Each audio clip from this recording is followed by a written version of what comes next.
I keep fighting voices in my mind that say I'm not enough.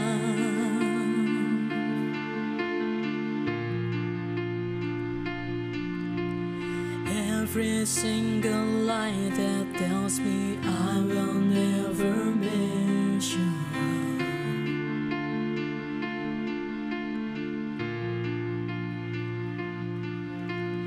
Am I more than just the sum of every high and every low?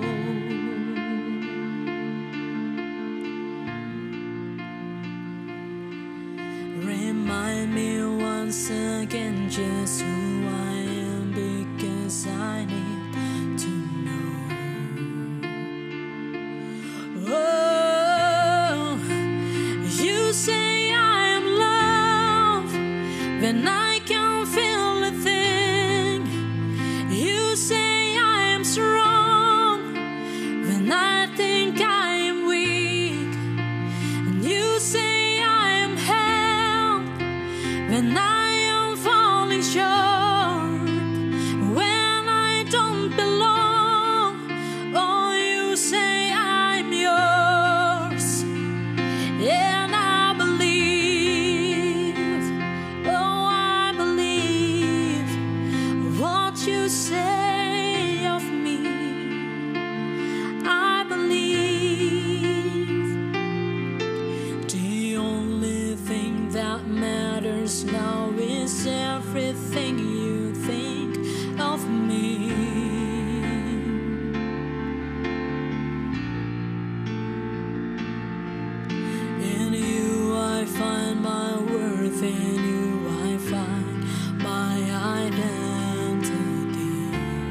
victory. Oh, you say I am love when I can't feel a thing. You say I am strong when I think I am weak. You say I am help when I am falling short, when I don't belong. Oh, you say I am yours, and I believe what you say of me. I believe,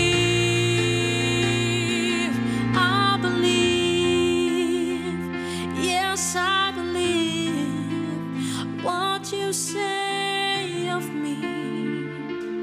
I believe.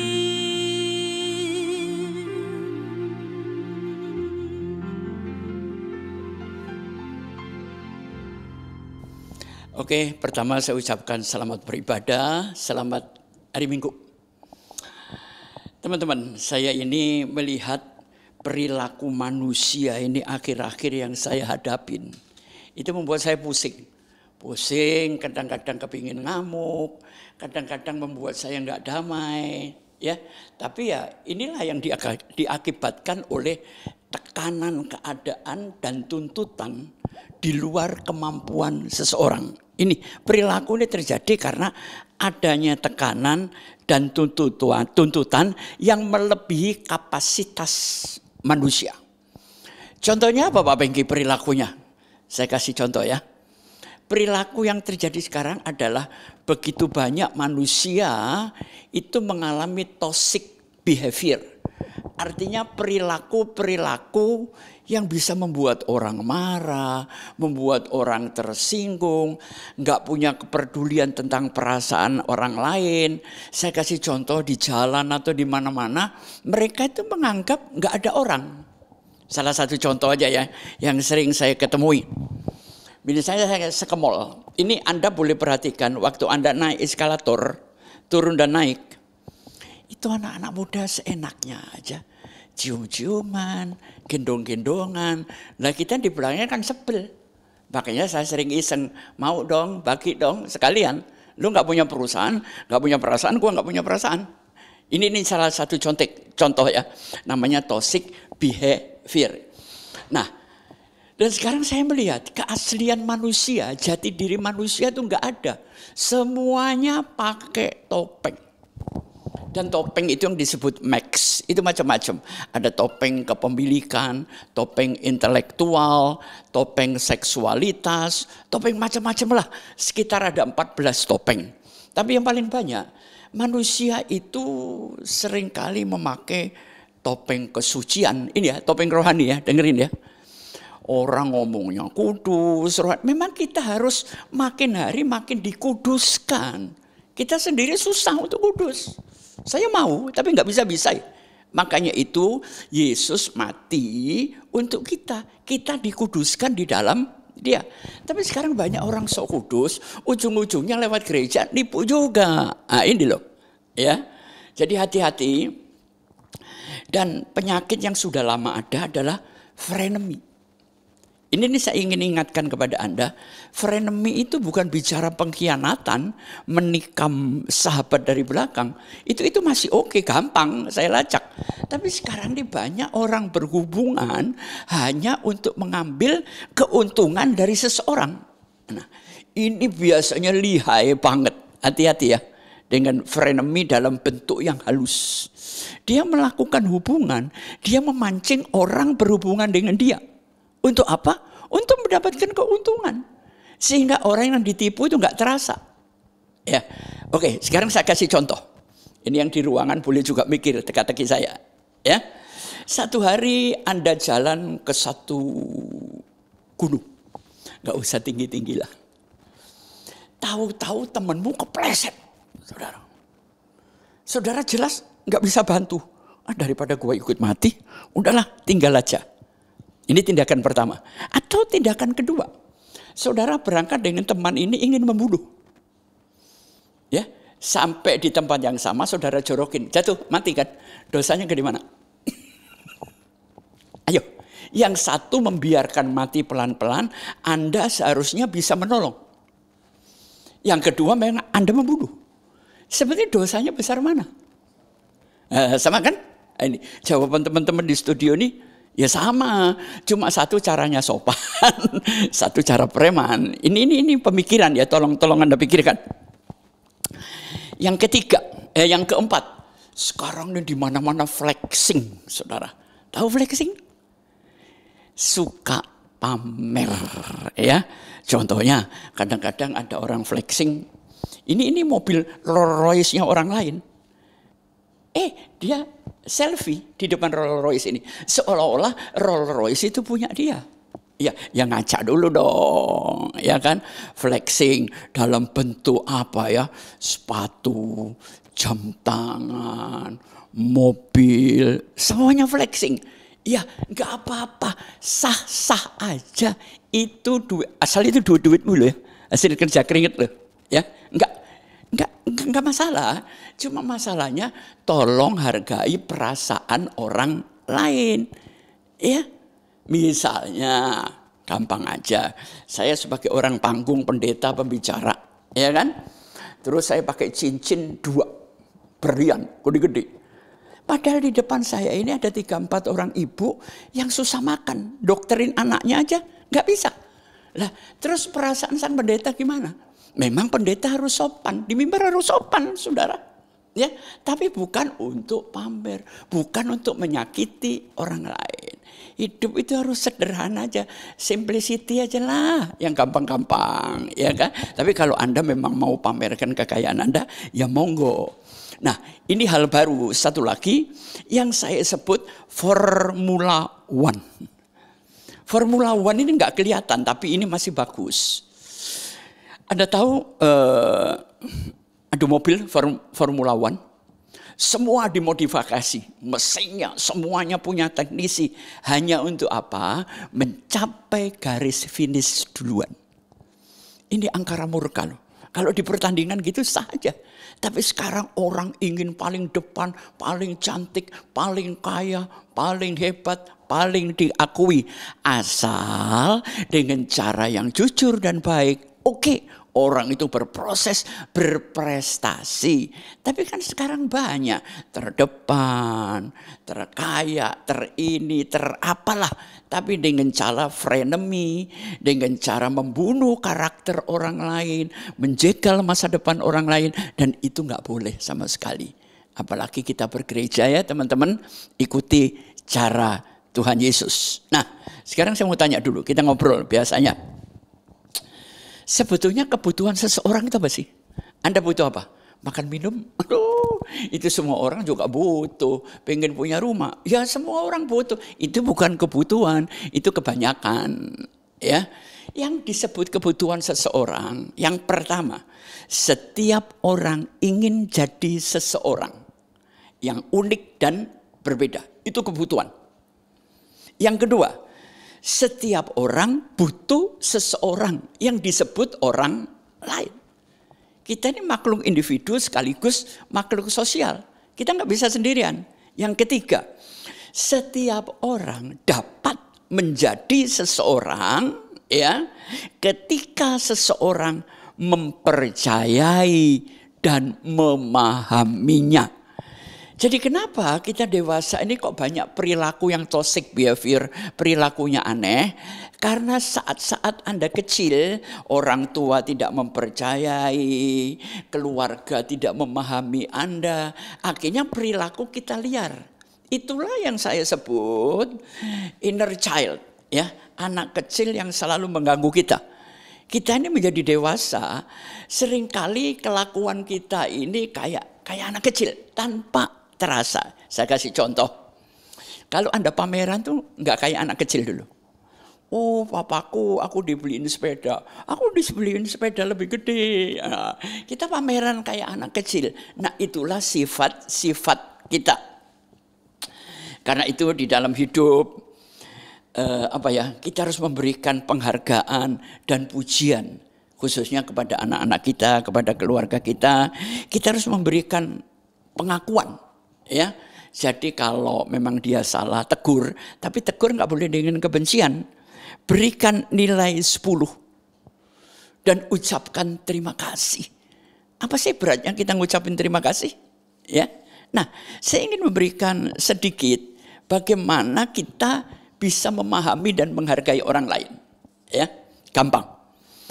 Karena setiap orang itu ingin dianggap istimewa.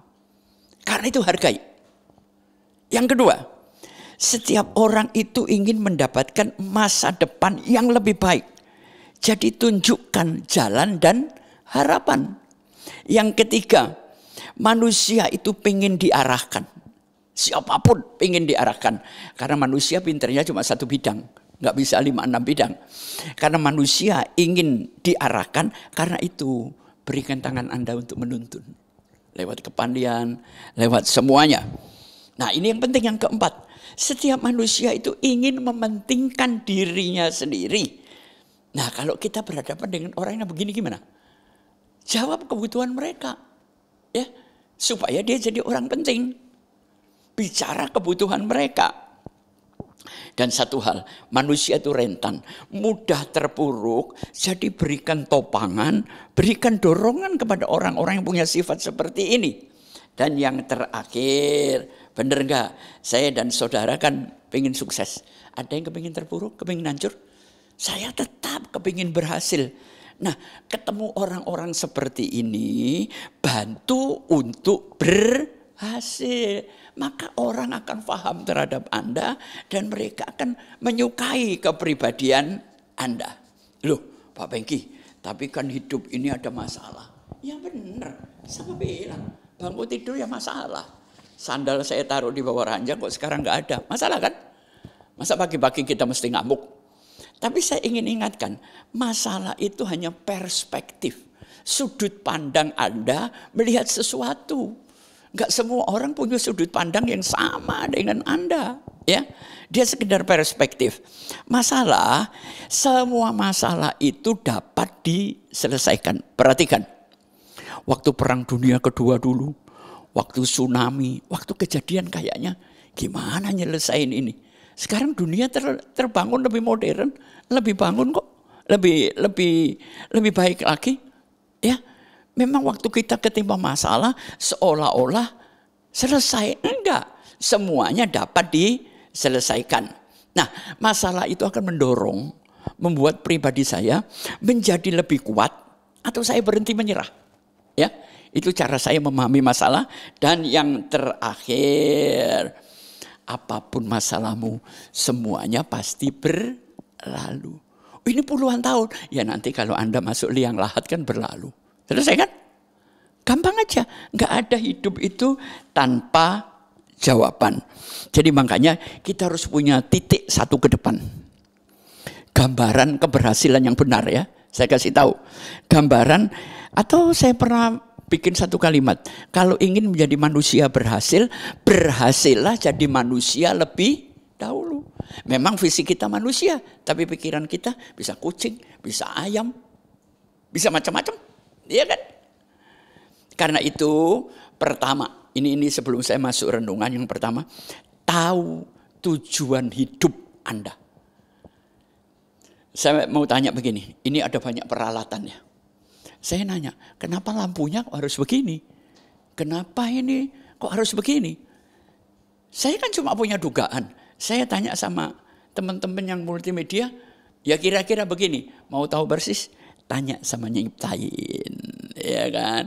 Jadi kalau Anda mau tanya, saya ini siapa, apa talenta, ya nanya lah sama yang Maha Kuasa, sama Gusti Allah, sama Yesus, ya. Dia akan menunjukkan jalan kepada Anda. Yang kedua, berhasil itu bukan uang, tapi bertumbuh mencapai potensi maksimal. Karena saat potensi maksimalmu dibutuhkan orang dan dibayar, Anda dapat uang kan? Kalau Anda baru setengah, dia ketemu orang lain yang sudah 1,5. Dia akan pilih dia, bukan pilih Anda. Makanya potensi itu harus dimaksimalkan.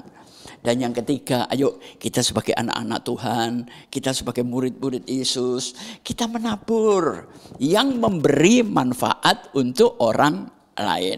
Enggak mungkin Anda makan buah pepaya kalau Anda tidak menabur pepaya, ya. Nah, hari ini saya ingin bicara tentang satu hal yang namanya inner child. Begini, saya punya satu teman di mana anaknya itu gila sampai hari ini. Dan dia bercerita, anak ini cantik, anak perempuan. Waktu dia umur 9 atau 10 tahun, ada satu restoran di Surabaya, punya teman saya ini. Restoran tuh laris, tapi anak ini di samping lucu, bandelnya minta ampun. Hari itu ayahnya ngomong terakhir, ya jangan lewat jam 9 ya. Papa nggak mau. Dia ingat, dia cerita. Malam itu dia main pulang jam 10:15. Itu kan gila saudara. Anak 9 tahun, cewek. Apa bapaknya nggak kempit-kempit? Waktu dipulang, restoran belum tutup, masih cukup banyak kursi penuh. Si ayah ini lupa diri. Dia nggak marah. Anak ini ditelanjangi di depan tamu-tamu. Ini kejadian nyata loh. Ditelanjangi di depan tamu. Anak ini juga nggak nangis, nggak teriak-teriak. Dia masuk kamar dan sejak itu tidak pernah keluar. Dan akhirnya hari ini gila dan tidak sembuh. Nyesel kan? Emosi sesaat, anak cantik, ya perempuan lucu, akhirnya gila. Dan sekarang mungkin berusia 35-40 tahun. Waduh, ini bapak ini sudah sangat merasa berdosa. Itu yang ekstrim. Inner child yang ekstrim. Tapi ada inner child yang selalu mengganggu saya dan Anda. Misalnya, Anda pernah, maaf kata dalam tanda petik, pelecehan seksual. Ya kan? Anda pernah mengalami perceraian. Atau misalnya orang tua Anda bercerai. Sekarang Anda orang tua, tapi dulu pernah kecil kan? Nah, orang tua bercerai. Terus satu hari Anda menyaksikan ayahmu bangkrut, ya, dan dia marah-marah sudah makin nggak karu-karuan. Atau yang paling gampang, Anda pernah ditodong orang di satu tempat. Kalau Anda lewat jalan itu, ingat nggak? Dan Anda mungkin akan menghindari jalan itu. Itu yang disebut trauma. Trauma adalah reaksi emosional, ya. Saya pernah menangani seorang anak yang diperkosa atau dilecehkan seksual oleh pamannya sendiri. Ibunya menyerahkan kepada saya, yang jadi masalah anak ini hamil, terus mau diapain? Untung teman saya ini pengen dapat anak. Menikah 15 tahun nggak dapat, saya tawarin dia mau. Akhirnya hari ini anak itu yang mamanya dilecehkan, diperkosa oleh pamannya sendiri, dia ada di Amerika, saudara. Jadi orang hebat. Ya paling tidak, walaupun semua tidak mengenal sejarahnya, saya tahu kan bagaimana memberikan lewat rumah sakit dan semuanya mengubah suratnya. Saya boleh bangga Tuhan, terima kasih. Lewat hal sederhana, saya menyelamatkan masa depan anak ini. Tapi anak itu kalau tahu sejarahnya, pasti terganggu oleh masa lalunya. Punya inner child, ya. Saudara punya enggak? Ya, perilaku yang aneh-aneh, ya. Nah, di dalam menghadapi inner child ini, saya akan bacakan dulu. Ya, saya akan bacakan. Saya ambil Matius 1 ayat 1 sampai 6. Silsilah Tuhan Yesus Kristus. Inilah silsilah Tuhan Yesus Kristus, anak Daud, anak Abraham. Abraham memperanakan Ishak, Ishak memperanakan Yakub, Yakub memperanakan Yehuda, Yehuda memperanakan Peres dan Serah. Dari siapa? Tamar, ya. Saudara catat perempuan pertama yang jadi nenek moyang Yesus, Tamar. Peres memperanakkan Hezron, Hezron memperanakkan Ram, Ram memperanakkan Abinadab, Abinadab memperanakkan Salmon. Perhatikan ayat ke-5 dan ke-6. Salmon memperanakkan Boas dari siapa? Rahab. Anda tahu, dia pelacur terkenal di tembok Yeriko. Selanjutnya, Boas memperanakkan Rut, ya, perempuan Moab. Itu perempuan ketiga. Sekarang perempuan yang keempat, Obed memperanakkan Isai, Isai memperanakkan Daud. Perhatikan, Daud memperanakkan Salomo dari istri Uria, Batseba, saudara. Banyak pria yang sok suci itu mengutiki Batseba. Yang salah Daud atau Batseba? Ya jangan diurusin, bukan urusan kita lah. Ya, saudara nggak suka, Batseba itu meracuni. Saudara kalau ketemu Batseba, mungkin dia baik, saudara yang ngeracunin. Hidup itu nggak usah menghakimi lah. Di mimbar sama di lapangan beda, Mas. Beda. Ya, kalau di mimbar kan saya terpaksa oleh koridor, saya harus ngomong baik. Ngomong sedikit kasar, ngomong sedikit tajam, wah itu nggak sopan. Itu bukan pendeta. Padahal Alkitab ini jujur. Perhatikan, siapa Tamar? Tamar adalah seorang menantu yang mempermainkan mertuanya sehingga terjadi perselingkuhan. Itu Tamar. Gila nggak menantu seperti ini? Anda boleh baca. Kedua, Rahab. Rahab itu perempuan Yeriko. Ya. Alkitab mengatakan dia sundal. Oh, itu kan gak enak kalau kata-kata sundal dia. Hidup di tembok Yeriko. Pelacur loh. Yang ketiga siapa? Rut. Rut itu perempuan Moab. Bangsa Moab itu bangsa yang dikutuk oleh Tuhan. Dan perempuan terakhir siapa? Batseba. Tapi dari Batseba lahir Salomo. Salomo masuk Alkitab. Saudara keturunannya sih terhormat. Tapi gak ada di Alkitab. Ya sorry ya saya ngomong. Ya. Jadi mari perhatikan, nenek moyang Yesus bukan orang baik. Ada pelacur, ada menantu yang bejat, ada bangsa yang dikutuk Tuhan, ada pengganggu suami orang. Tapi ujungnya lahir Yesus. Jadi saya nggak percaya. Memang keturunan bisa mempengaruhi, bisa. Tapi Anda lah yang menentukan hidupmu. Ini gara-gara keturunan saya. Memang kita bisa memilih orang tua. Kita bisa memilih tanggal lahir. Kita bisa memilih lahir di mana. Enggak bisa. Terima kenyataan, rangkul, rubah, kasih solusi, berkembang, lari ke depan. Amin. Ya, itulah inner child. Nah, nanti saya sambung. Saudara punya mekanisme pertahanan. Saudara kalau digigit nyamuk, bunyi nyamuk aja saudara kejar sampai bangun lagi kan. Padahal nyamuknya satu, saudara kebingungan. Saya mau tanya dulu, emang nyamuk kalau gigit punya niat nyakitin Anda? Enggak kan? Dia sekedar cari makan loh. Kenapa Anda bunuh? Dia tidak sekotor pikiran manusia. Menghisap darah, menghisap uang, menghisap daging. Dia kalau ngisap itu enggak sampai 1 cc kok. 0,0 sekian cc.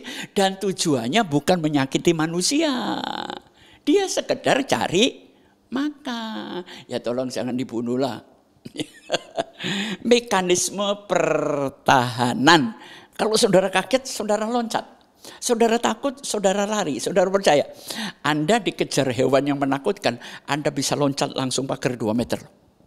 Nah, mekanisme pertahanan manusia yang saya kenal selama ini, yang pertama adalah denial. Dia adalah menyangkali diri. Oh enggak, saya sebetulnya enggak seperti itu. Tapi kenapa perilaku saya seperti ini? Hati-hati, di dalamnya ada inner child yang sedang bangun. Yang kedua, represi.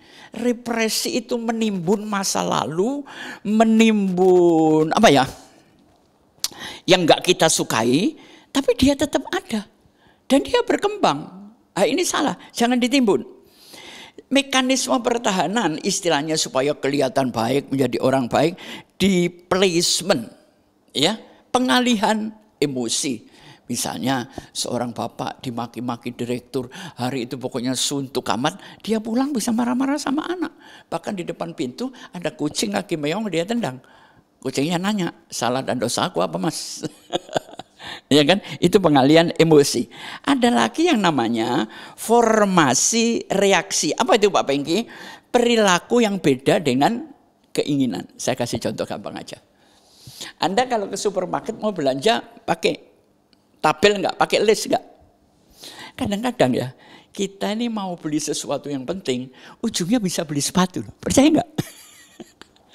Ya, Yang sebetulnya kita nggak perlu. Tapi itulah yang dinamakan formasi reaksi di tempat. Kok mendadak tertarik? Yang kelima, mekanisme pertahanan adalah sublimasi. Artinya apa? Kita mereduksi kecemasan dengan cara yang mengalihkan pikiran, padahal sebenarnya kecemasan itu tetap ada. Misalnya gini, mudah-mudahan Anda punya uang ya. Misalnya hari ini Anda nggak punya uang, tinggal 50.000. Harapan di depan nggak ada. Sublimasinya gimana? Oh, Tuhan pelihara kok. Tuhan tidak akan membuat saya mati. Amin. Ya. Terus emang bangun tidur masih terpikir 50.000 lagi enggak? Ya terpikirlah. Ya kan? Jadi jangan bikin sublimasi, tapi berharap total kepada Bapa di sorga. Nah, yang keenam apa? Compulsion repetition. Saya bukan mau istilah asing, tapi karena ini istilah psikologi, saya nggak bisa menggantinya Bapak Ibu. Saya cuma memberikan arti kepada Anda supaya ngerti. Dorongan ya, compulsion repetition adalah dorongan yang lebih didominasi oleh alam bawah sadar. Kalau kita bertindak dengan alam bawah sadar, mikir gunanya apa, kepentingannya apa, dampaknya apa. Tapi kalau alam bawah sadar enggak. Saudara tersinggung, saudara pukul orang. Lu saya pun juga sama-sama. Seringkali. Saya bukan orang suci, Bu. Dihina saya marah juga. Ya, kecuali saya robot. Nah, jadi seringkali kita bertindak itu didominasi oleh alam bawah sadar. Masih ada dua lagi. Manusia itu selalu perlu satu nama namanya familiaritas. Familiaritas. Saudara senang punya hubungan yang gak nyaman? Bertahan berapa lama sih? Kalau orang itu menguras energi Anda terus dan Anda tidak mendapatkan apa-apa dari orang itu, pasti bubar ke hubungan kita. Hidup itu karena gini. Sebetulnya kesehatan itu gampang, Mas, Mbak Yu. Kalori yang masuk harus sama dengan kalori yang keluar. Saya bukan dokter loh. Tapi hidup saya sederhana.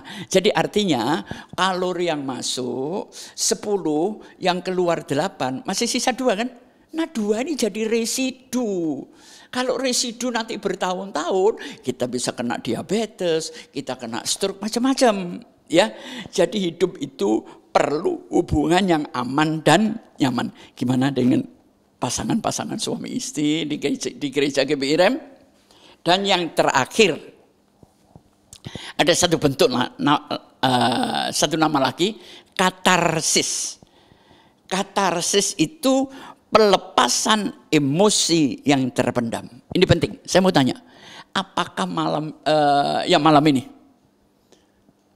saudara masih punya emosi yang tidak terselesaikan? Sekali lagi saya mau nanya, apakah malam ini di tengah kebaktian ini Anda masih punya emosi yang tidak terselesaikan? Yang ada simpan puluhan tahun yang lalu? Anda ditolak oleh orang tua, Anda dibandingkan dengan saudara yang lain, Anda sering dimaki-maki, Anda kurang mendapatkan cinta dan kasih sayang, ini berbahaya. Ya, tapi ada satu jalan, Yesus mampu kok untuk menggantikan semuanya. Percayalah, Tuhan Yesus mampu. Malam ini datang sama Tuhan. Nah, kalau kita ini sudah tahu penyakit-penyakit itu, sekarang kita mau apa? Kita harus menyelesaikan. Terus cara penyelesaiannya gimana Pak Bengki? Cara penyelesaiannya? Cara penyelesaiannya adalah self healing, ya. Anda punya berbagai cara, ya, di mana lubang-lubang hidupmu Anda isi yang Anda dapat lakukan, ya. Misalnya gini, dulu Anda hobinya main gamelan ya, tapi orang tuamu sok Eropa, Anda dipaksa main piano kan? Ya kalau nggak dikebukin ya main piano lah, sampai jadi juara. Tapi sekarang setelah Anda punya duit, beli gamelan nggak? Ya beli, lanjutkan aja. Cita-citamu, ya. Sekarang masih ada kesempatan, ya. Karena itu self healing. Yang kedua, saudara harus melakukan self awareness. Apa sih Tapi istilah self awareness itu apa? Kemampuan mengenal, memahami diri secara penuh. Saya punya kekuatan, saya punya kesempatan, saya punya kelemahan, tapi saya pun dalam hidup punya ancaman. Gitu loh. Ancaman masa depan, misalnya Anda punya diabetes itu kan ancaman setiap saat. Ya, jadi self awareness ini Anda belajar mampu mengenal siapa dirimu secara penuh. Coba nanti malam direndungkan, saya ini sebetulnya orang yang gimana sih Pak Pengki? Ya cuma Anda yang tahu, jangan tanya saya dong. Yang kedua adalah self compassion. Apa artinya self compassion? Penuh pengertian, berusahalah untuk tidak menghakimi. Ya, ini salah satu jalan. Jadi jangan gampang bereaksi. Memang manusia sekarang ini senang menghakimi.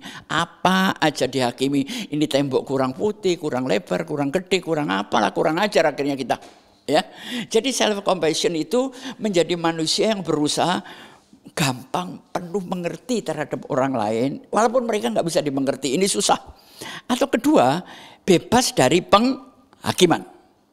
Sudah kedua kan self-nya. Sekarang apa? Self acceptance. Artinya kemampuan menerima diri apa adanya. Apa yang Anda punya diterima, yang nggak punya ya sudah, kita usaha nanti. Ya. Jadi kita ini nggak bisa jadi manusia sempurna. Lihatlah ke dalam diri. Jangan suka ngungsi, lihat jendela keluar diri. Di luar itu indah, taman indah. Tapi di dalam rumah kotor, belum disapu. Jadi tolong kita ceklek lampu, ya, yaitu cahaya Tuhan lewat firman-Nya. Kita bersihkan rumah kita lap jendela kita menjadi bersih. Jangan hanya melihat keluar. Jadi self acceptance adalah menerima diri apa adanya, punya enggak punya. Bapak Pengki, hidup saya ini capek banget, sudah saya enggak bisa apa-apa. Inilah satu kata, self care. Apa artinya self care? Mengisi daya baterai. Pernah letih, lesu, loyo? Keluar, kumpul dengan komunitas yang membangun, punya hobi yang sama, talenta yang sama, ya, atau nonton alam, itu mengisi baterai. Dan kemudian yang penting di sini adalah self love. Anda bisa mencintai dirimu? Saudara, dampak dari luka yang tidak terselesaikan itu Anda punya negatif core belief. Dampak dari luka, cirinya apa? Dalam hidup Anda, kalau Anda marah, ada pola yang selalu terulang. Kalau Anda sedih, itu dia muncul kembali. Sama warnanya. Nah, ini artinya inner child Anda belum selesai. Tuhan Yesus bisa menyembuhkan. Tapi itu butuh proses yang panjang. Temperamen, tabiat itu enggak didoakan oleh pendeta. Enggak, saudara yang berjuang. Minta tolong tangan Tuhan Yesus untuk membantu kita. Ya. Jadi hati-hati dengan pola yang berulang-ulang. Saya mau tanya gini, apakah Anda bisa berfungsi baik sebagai manusia? Loh, saya kan manusia, Pak. Iya, cuma kadang-kadang saya sering mengalami.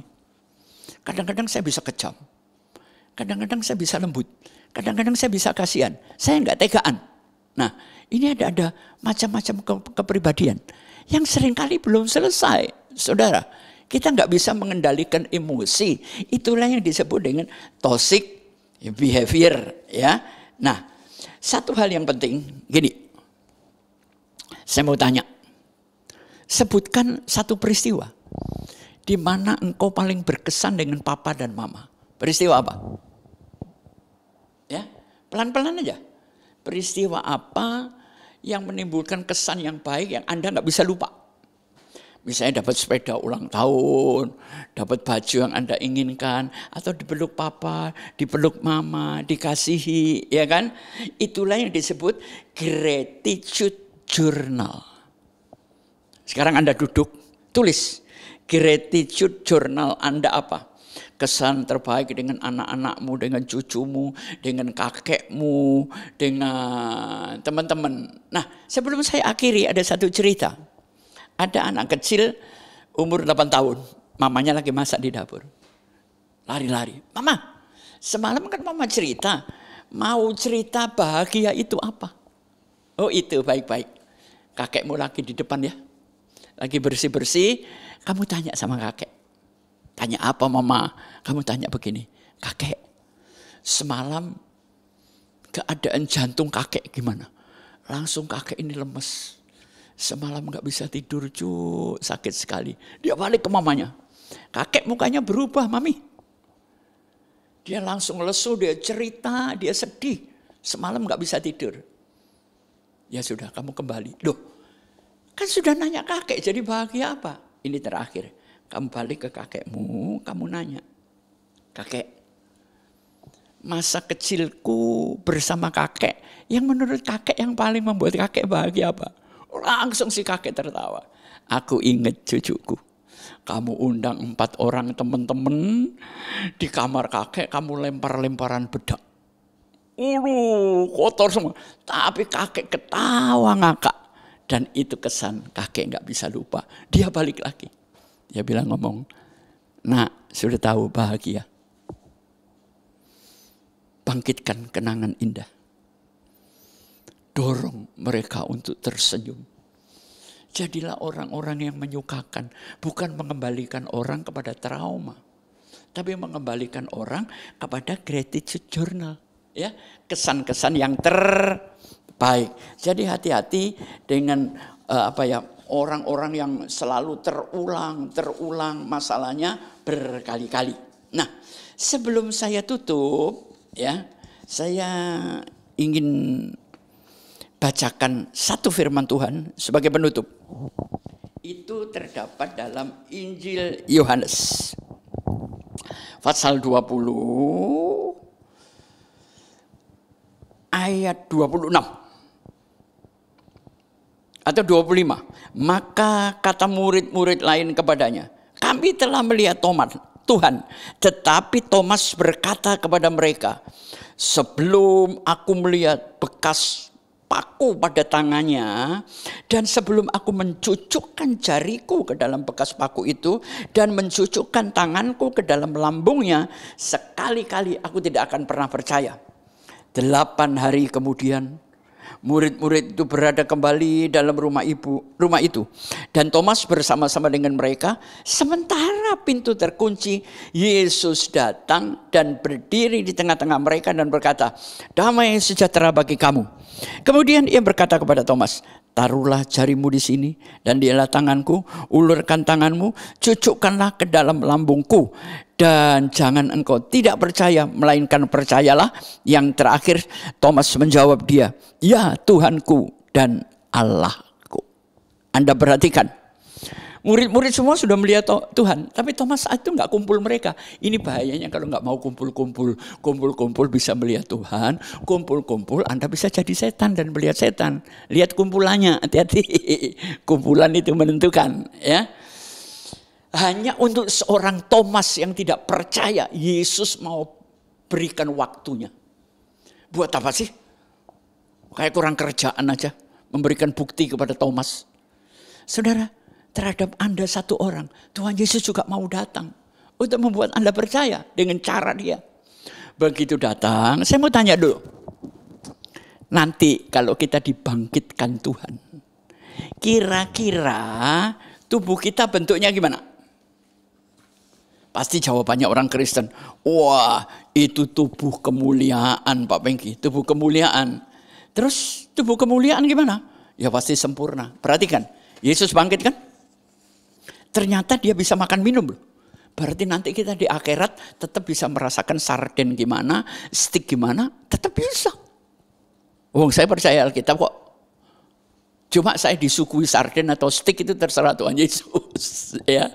Nah, dia ngomong, nih, Thomas ini, kamu satu-satunya. Cucuk, ini lubang telapak tanganku, ada lubangnya, lambungku ada lubangnya bekas lembing, dan kakiku juga berlubang bekas paku. Kamu cucukkan. Sama Thomas dicucukkan, masuk saudara. Berarti tubuh kemuliaan itu terasa. Ya, punya daging kayaknya, ya nggak tahu. Pokoknya berdasarkan bacaan ini. Bisa disentuh, bisa dirasakan. Tapi yang jadi pertanyaan saya sebelum berakhir. Kenapa waktu Yesus bangkit, tubuhnya kok masih cacat? Itu loh, katanya tubuh kesempurnaan. Mestinya sempurna dong. Mesti licin, mesti cakep. Tapi kenapa lubang yang masih ada? Yesus ingin mengatakan masa lalu itu pernah ada dalam hidupmu. Nggak bisa dibuang. Tapi ya bisa dikendalikan. Bisa dikendalikan. Bisa dirubah menjadi satu batu loncatan untuk hidupmu. Dengar baik-baik. Ya, kita semua punya masa lalu nggak enak. Kalau saudara dengar cerita saya syok. Tapi saya nggak mau cerita di sini. Ya kan? Jadi masa lalu itu kondisi itu gunakan sebagai batu loncatan yang menjadi roket untuk hidupmu untuk jauh lebih baik. Jadi nggak bisa dilupakan ya. Jangan mau dilayani pendeta. Lupakan masa lalu. Emang saraf saya putus? Ya nggak bisa lah. Masa lalu diteliti, dicatat, oke, didoakan, disembuhkan, dikasih konseling. Tapi jadikan itu motor untuk tahun depan Anda menjadi orang yang sangat sukses. Ya, jadi nasihat saya, jangan marah dengan keturunan. Orang tuamu mau becak kek. Tapi ada dulu kan mahasiswa Jogja. Dia terima ijazah, naik becak, orang tuanya diangkat ke panggung. Anaknya tukang becak mampu meraih S1 plus cum laude. Kalau nggak salah anak Jogja ini. Perhatikan. Mama papa itu hanya alat untuk membuat kita ada di bumi. Dan dia ditugaskan melayani Anda, membesarkan, menyekolahkan. Jadi nggak nyambung lah. Hormati ya. Walaupun dengan masa lalu yang benci itu nggak gampang. Saya pernah membenci orang tua saya puluhan tahun. Ya. Perhatikan saudara. Nah, sebagai penutup Yesus berkata, sudah selesai. Itu kalimat ke-7. Artinya apa? Luar dalam. Sekarang saya tanya, kalau Anda mati malam ini, ada yang belum selesai? Atau luar dalamnya nggak selesai? Selesaikan malam ini. Siapa tahu selesai dengar khotbahnya Pak Pengki Anda diangkat. Atau saya yang diangkat, kita nggak tahu, ya kan? Nah, sebelum saya akhiri, saya ingin memberikan tips. Kalau di gereja kita cuma tahu cinta agape, eros, atau apalagi lah. Saya selalu dengar itu. Padahal dalam kehidupan manusia ada yang namanya lovable. Lovable itu apa artinya?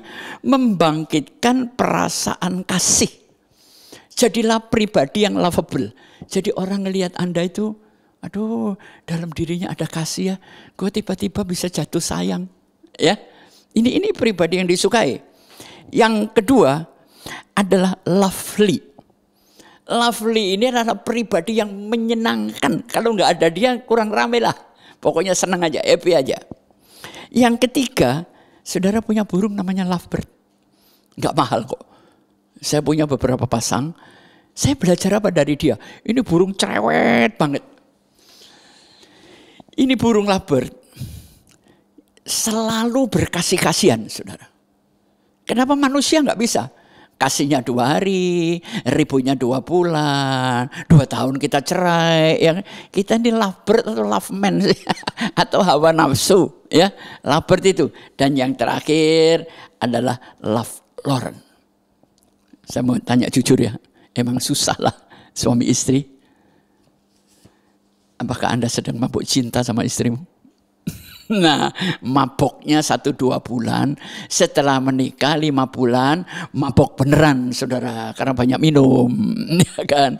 Jadi love Lauren itu adalah orang yang selalu dalam suasana mabuk cinta.